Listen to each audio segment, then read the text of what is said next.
मित्रों, मैं विनय कुमार गिरी एक बार पुनः अपने YouTube चैनल निर्मल शिव भक्ति में आप सभी का स्वागत करता हूं। आप सभी हमारे चैनल को सब्सक्राइब करें, लाइक करें और बेल आइकन को प्रेस करें। इस बार हमारी चर्चा का विषय है ओंकारेश्वर ज्योतिर्लिंग और ममलेश्वर ज्योतिर्लिंग। तो आइए शुरू करते हैं।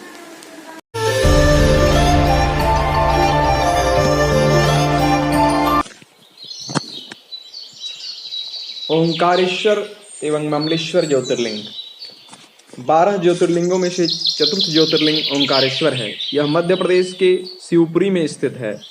यहाँ 2 ज्योतिर्लिंग की पूजा की जाती है, ओंकारेश्वर और ममलेश्वर।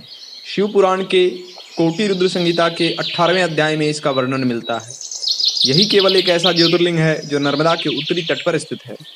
ऐसा कहा जाता है कि ये तट ओम के आकार का है। मंदिर की इमारत 5 मंजिला है। यह ज्योतिर्लिंग पंचमुखी है। यह मान्यता है कि भगवान शिव तीनों लोकों का भ्रमण करके यहाँ विश्राम करते हैं। तभी रात्रि में यहाँ शिव भगवान जी की शयन आरती की जाती है। ऐसा कहा जाता है कि भक्तगणों के सारे संकट यहाँ दूर हो जाते हैं। ऐसा भी कहा जाता है कि आप चाहे सारे तीर्थ कर लें, लेकिन ओंकारेश्वर के दर्शन करे बिना अधूरे हैं। इसलिए भक्तगण दूर दूर से यहाँ भारी संख्या में आते हैं। एक बार नारद जी भ्रमण करते हुए विंध्याचल पर्वत पर पहुंचे। वहां पर्वतराज विंध्याचल ने नारद जी का स्वागत किया और कहा, मैं सर्वगुण संपन्न हूं और मेरे पास हर प्रकार की संपदा है। नारद जी विंध्याचल की अभिमान युक्त बातें सुनकर लंबी सांस खींचकर चुपचाप खड़े रहे। तब विंध्याचल ने नारद जी से पूछा कि आपको मेरे पास ऐसी कौन सी कमी दिखाई दी जिसे देखकर आपने लंबी सांस खींची? तब नारद जी ने कहा कि तुम्हारे पास सब कुछ है, किंतु तुम सुमेरु पर्वत से ऊंचे नहीं हो।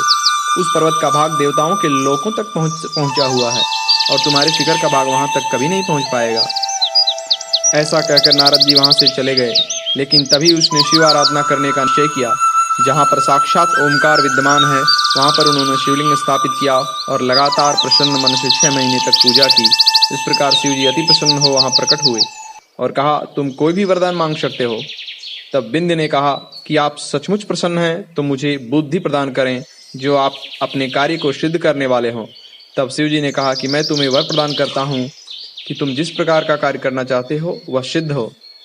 वर देने के पश्चात वहां कुछ देवता और ऋषि भी आ गए।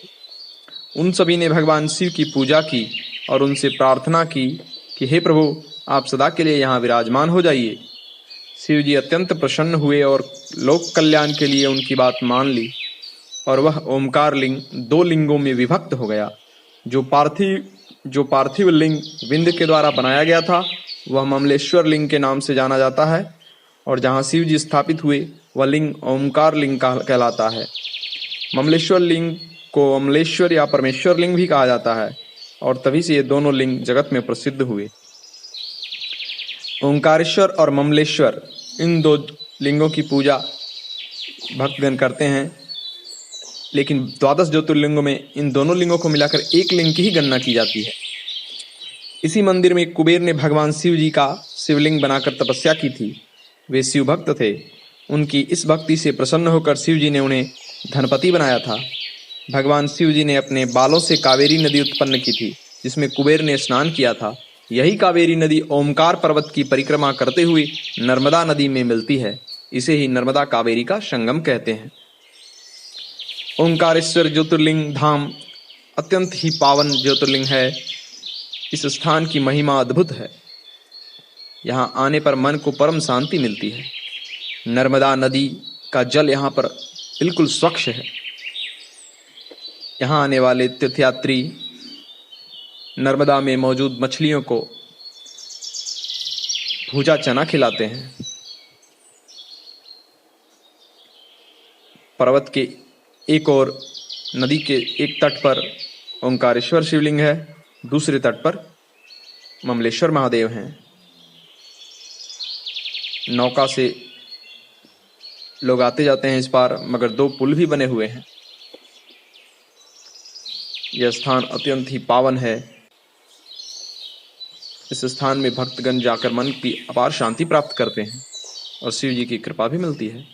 ओम नमः शिवाय।